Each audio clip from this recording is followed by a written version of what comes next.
Hello, this is Chris Rushing at 24K on Twitter. Today I'm unboxing the Belkin iPhone and iPad. This is good for the iPhone 7 Plus, iPhone 7, iPhone SE, iPhone 6s Plus, iPhone 6s, and iPhone 6 as well.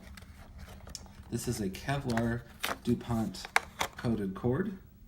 So if you need superior performance over a long period of time, look to Belkin and these cords. We go on trips a lot and we need these cables to stand up to multiple forces, going in and out of bags, plugging into batteries and phones.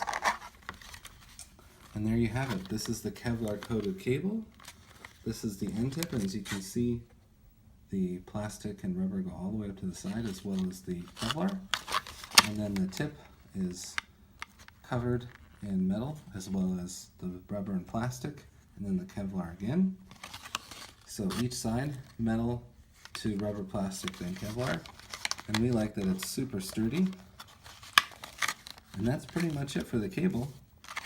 We like that it's, again, coated in Kevlar, made by DuPont. This is from Belkin. And you can find this cable now. It's available. This is Chris Rushing at 24K on Twitter. Please subscribe to the channel. We appreciate positive comments and, of course, thumbs up.